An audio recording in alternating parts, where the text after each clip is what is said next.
मरण कंडिका का स्वाध्याय हम सभी कर रहे हैं। आचार्य श्री अमित गति सागर महाराज जी द्वारा रचित मंगलम भगवान वीरो मंगलम गौतमो गणि मंगलम कुंद कुंधार्यो जैन धर्मोस्तु मंगलम सर्व मंगल मंगलयाम सर्व कल्याणकारिकम प्रधानम सर्व धर्माणम जैनम जयतो शासनम जैनम जयतो शासनम जैनम जयतो शासनम। कल हमने 15वां सूत्र परगण आचार्य तक पढ़ा था। आज आगे 16वां शुरू करेंगे। मार्गना सूत्र। समाधि मरण करने वाला आचार्य 500 अथवा 600 700 योजन तक भी जाकर निर्यापक आचार्य समाधि मरण की समस्त विधि को जानने वाले को प्राप्त करने के लिए एवं मैंने भली प्रकार से निर्यापक का अन्वेषण कर लिया है, इसमें कोई त्रुटि नहीं है, इस प्रकार अपने समाधान के लिए आचार्य की मार्गना करते हैं। मार्गना का काल प्रमाण बतलाते हैं। 1 वर्ष अथवा 2 वर्ष 3 वर्ष 4 वर्ष पर्यंत निर्यापक का अन्वेषण करता है अथवा 12 वर्ष तक भी करता है, वह आचार्य श्रम रहित हो मार्गन करता ही जाता है। निर्यापक आचार्य की खोज के लिए गमन करने वाले आचार्य किस प्रकार गमन करते हैं यह बताते हैं। 1. रात्रि प्रतिमा योग धारण करना। प्रश्न और स्वाध्याय में कुशलता। बिहार पथ में सर्ववर्ती स्थान आदि अप्रतिम वृद्धि लगाना। स्थंडिल शाही और साधुओं से संयुक्त होना, ये 5 विशिष्ट कर्तव्य हैं। निर्यापक का अन्वेषण करने वाले आचार्य के लिए निर्यापक खोज करने के लिए प्रस्थान करने वाले आचार्य में जो विशेषताएं हैं उन्हें यहाँ कारिका में बताया है। 5 विशेषताएं हैं। इनका स्वरूप भगवती आराधना टीका अनुसार बतलाते हैं। 1. रात्रि प्रतिमा योग। 3 उपवास करके चौथे रात में ग्राम नगर आदि के बाहर शमशान बनादि स्थान पर पूर्व या उत्तर में मुख नासाग्रह दृष्टि एवं शरीर स्थित करके सूर्योदय होने तक ध्यानस्थ रहना एवं 1 रात्रि प्रतिमा योग कहलाता है। प्रश्न कुशल। विहार करते हुए मार्ग में ग्रस्त आर्यिका वृद्ध आदि को पूछकर अर्थात रास्ते आदि के विषय में पूछकर कार्य करने में कुशलता होना। इस तरह की कुशलता नहीं होगी तो इष्ट ग्राम आदि के प्रति गमन करने में परेशानी होगी। स्वाध्याय कुशल। स्वाध्याय करके आहारार्थ ग्राम आदि में गमन करना स्वाध्याय कुशलता है। सर्वत्र अप्रतिबद्धता। बिहार पथ में किसी विशिष्ट स्थान में विशिष्ट श्रावक में यतियों में स्नेह युक्त होना सर्वत्र अप्रतिबद्धता कहलाती है। यदि बीच में किसी के प्रति मोह होगा तो आगे बिहार नहीं कर पाएगा, अतः सर्वत्र अप्रतिबद्धता चाहिए। स्टडिल शरीर स्टडिल शाही। शरीर की क्रिया मल त्याग आदि के लिए प्रासुभ स्थान देखना स्थंडिल सायित्व गुण है। साधु संयुक्त। विहार करते समय सहायता करने वाले योग्य मुनि के साथ विहार करना। ये 5 विशेषताएं निर्यापक के लिए अन्वेषण में निकलने वाले आचार्य की हैं। गुरु निकट में आलोचना करूंगा ऐसी भावना से कोई साधु विहार कर रहा है और देववश मार्ग में रोग आदि से मुक्त अवस्था को प्राप्त होता है तो वह आराधना है, ऐसा कहते हैं। मैं निर्यापक आचार्य के समक्ष जाकर अपने व्रत संबंधी सर्व ही दोष कहूंगा, अपने दोषों की आवश्यक आलोचना करूंगा। इस प्रकार जिसके हृदय में दृढ़ भावना है और वह रास्ते में ही किसी कारणवश मूक अवस्था को प्राप्त होवे तो भी अतिशय रूप से आराधक ही माना जाता है तथा उस साधु गुरु के निकट शुद्ध आलोचना करने की इच्छा लेकर विहार करता है और बीच में उसकी मृत्यु हो जाती है तो भी यह 4 प्रकार की आराधना करने वाला समाधि मरण करने वाला ही माना जाता है। भावार्थ। मन वचन काय के द्वारा रत्नत्रय में जो दोष लगे हैं उन सबकी आलोचना गुरु के निकट करूंगा। ऐसी भावना लेकर जा रहे साधु के यदि रास्ते में ही मूर्खता आ जाए अथवा मरण ही हो जाए तो भी उसकी समाधि पूर्वक मृत्यु मानी जाती है, क्योंकि उसके परिणाम निर्मल हैं। आलोचना करने का संकल्प करके जो गुरु के पास जाने के लिए चला गया है, यदि आचार्य बोलने में असमर्थ हो तो भी वह आराधक है। जो आलोचना करने के लिए गुरु के निकट जा रहा है और जिस गुरु के निकट जाना था वे आचार्य मर जाए तो भी वह आराधक है। आलोचना किए बिना मृत्यु को प्राप्त हुआ मुनि आराधक कैसे माना जाता है, इस प्रश्न का उत्तर देते हैं। जिसका कारण रत्नत्रय की शुद्धि के लिए यह साधु गमन करता है तथा संवेग और उद्वेग संपन्न है, अर्थात संसार विरूपता के भाव और शरीर सुखादि तृष्णावर्धक भाव जिसके नहीं है, जो मन के शल्य को निराकरण करने के लिए गमन करता है, अर्थात दोषों की आलोचना करने में किसी प्रकार मायादि शल्य नहीं रखूंगा, ऐसी सुविशुद्ध भावना वाला उक्त साधु है। उस कारण वह बीच में मृत्यु को प्राप्त होने पर भी आराधक माना जाता है। अपराध करके भी जो आलोचना नहीं करता वह मुनि मायावी है।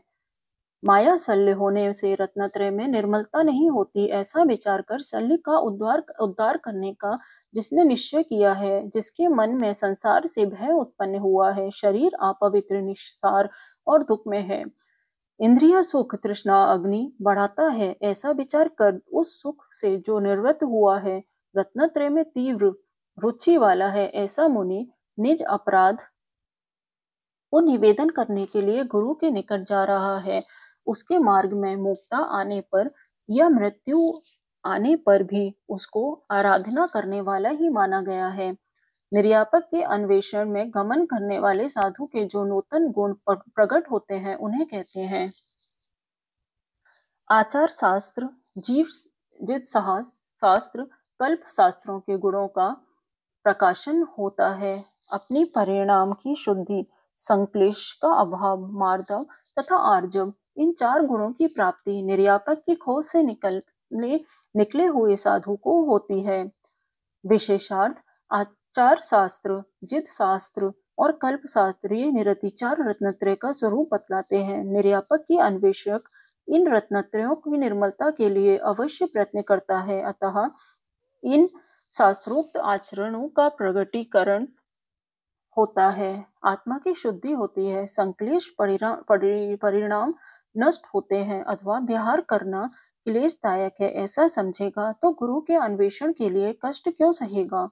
किंतु जिनको आराधना सिद्धि की इच्छा है वे कष्ट सहन कर गुरु का अन्वेषण करते हैं, इसमें संक्लेश नहीं करते। गुरु के अन्वेषणाएं विहार करने से आर्जव गुण प्रकट होता है, क्योंकि गुरु के निकट कपट छोड़कर आलोचना करता है।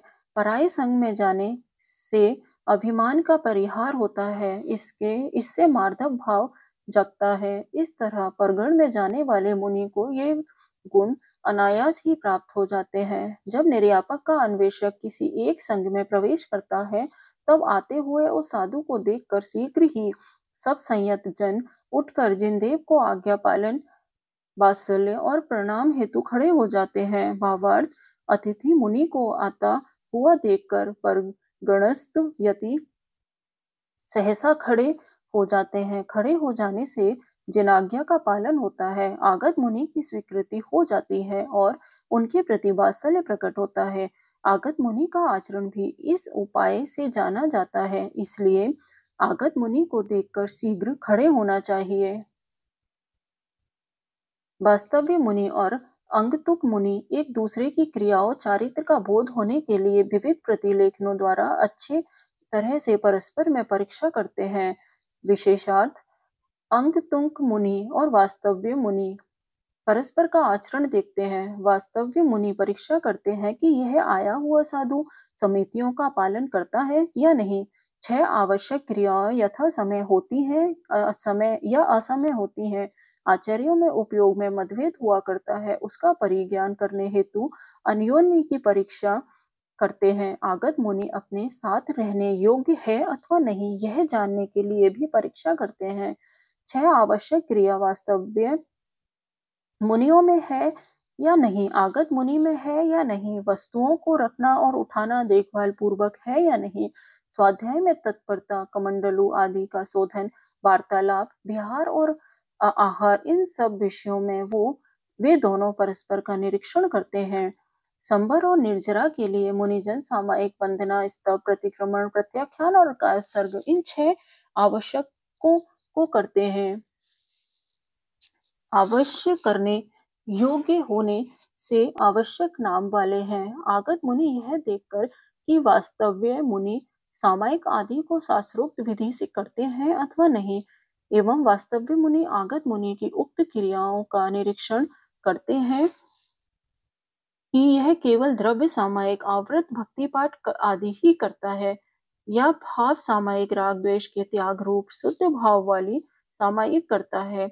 एक तीर्थंकर की स्तुति वंदना में और चतुर्विंशति तीर्थंकर स्तुति में भक्ति भाव है या नहीं, प्रतिक्रमण केवल पाठ का उच्चारण तो नहीं कर रहा, त्याज्य पदार्थ में कहीं आसक्ति तो नहीं कर रहा, कायसर्ग में शरीर की निश्चलता पूर्वक मन की निश्चलता है अथवा नहीं, इत्यादि इत्यादि रूप से देखते हैं। नेत्रों से देखकर पुनः शोधन कर उपकरण आदि को उठाता रखता है या नहीं, इन क्रियाओं में जीवों की सुरक्षा करता है या इधर उधर फेंक देता है, वचन कैसे बोलता है, ग्रस्त जैसे या मिथ्यावर्धक वचन तो नहीं बोलता, इत्यादि रूप से देखते हैं। अंतर्मल का विसर्जन प्रास्वक भूमि में गुण स्थान पर करता है या नहीं, आहार को नव कोटि से परिशुद्ध करता है अथवा नहीं, इस तरह परस्पर में परीक्षण करते हैं। आगत मुनि संघनायक का आश्रय कर निवेदन करता है कि हे गुरुदेव, सहाय देकर मुझे अनुग्रहित कीजिए। इस प्रकार कहने पर उक्त मुनि के लिए 3 दिवस तक अवश्य ही संघ में सम्मिलित कर लेना चाहिए, तथा अभी प्रयत्न से परीक्षण नहीं हुआ है तो भी संन्यास स्थल उसे देना चाहिए, किंतु 3 दिनों के बाद उसे संघटक संघ में आश्रय नियम से नहीं देना चाहिए। भले ही युक्त चारित्र वाला मुनि हो, उसे 3 दिन के बाद संन्यास संस्कार भी नहीं देना चाहिए। भाव यह है कि आगंतुक मुनि का आचरण योग्य है, किंतु उसकी पूर्ण परीक्षा नहीं हो पाई है, तो ऐसी स्थिति में उसे संघटक संन्यास संस्कार नहीं देना चाहिए। यदि आगत मुनि को 3 दिन में ज्ञात कर लेते हैं कि यह गण में योग्य नहीं है, तो उसे सहायता होगी कि नहीं, किंतु जो योग्य है किंतु पूर्ण परीक्षा नहीं हुई है, तो उसे आगे संघाटक नहीं देते हैं। यहाँ पर प्रश्न होता है कि इस तरह परीक्षा का प्रयत्न क्यों करते हैं, बिना परीक्षा के संघटक क्यों नहीं करते। आगे इसी को बताते हैं। आगत मुनि के दोषों को दूर किए बिना ही उसे ग्रहण किया जाए तो आचार्य के उद्गम, उत्पादन और आहार संबंधी ऐष्णा दोष, इन दोषों की शुद्धि नहीं होती। विशेषार्थ आगत मुनि आलोचना नहीं करता, उद्गम, उत्पादना, ऐष्णा दोषों से युक्त आहार लेता है, तो उसके साथ आचार्य रहता है और अन्य मुनियों को रहने के लिए अनुमति देता है। वह भी आगत मुनि के समान संदोष माना जाता है, सदोष माना जाएगा। आगत मुनि उद्गम आदि दोषों से अशुद्ध हुआ है तथा आलोचना द्वारा अपनी शुद्धि भी नहीं करता है, तो उसे संघ से अलग करना ही उचित है, अन्यथा उसके साथ रहने से स्वयं आचार्य तथा संघ उसी प्रकार उद्गम आदि दोषों से युक्त हो आहार ग्रहण करने लग जाएगा। आगत मुनि आचार्य को मन, वचन और काय से नमस्कार कर दिन अथवा रात में उसके आश्रय में रहकर विनय पूर्वक अपने आने का कारण बतलाता है। ठीक ही है, क्योंकि विनय के बिना की गई क्रिया कार्य सिद्धि के लिए नहीं हुआ करती है। जो अपने शल्य को दूर करना चाहता है, बिहार में थका हुआ है, ऐसा वह आगत मुनि पहले दिन विश्राम करता है, पश्चात दूसरे या तीसरे दिन वहां के आचार्यों के समीप उपस्थित होता है। ठीक ही है, क्योंकि प्रारंभ किए हुए कार्य को साधुजन भूलते नहीं हैं, अर्थात जिस कार्य के लिए आए हैं उसका विस्मरण नहीं होने देते हैं। यहाँ आगत मुनि का कार्य आचार्य निकट अपना अभिप्राय निवेदन करना एवं आलोचना करता है। यहाँ हमारा मार्गना सूत्र समाप्त हुआ। आगे का स्वाध्याय कल करेंगे। जा वाणी के ज्ञान से सोचे लो कालो, जो वाणी मस्तक धरो सदा देते हो ढोग है। जिन वाणी भारती तो है जपो दिन रेन, जो तेरी शरण आ गए सो पावे सुख चैन। जो तेरी शरण आ गए सो पावे सुख चैन, जो तेरी शरण आ गए सो पावे सुख चैन। नौवा नमोकार मंत्र।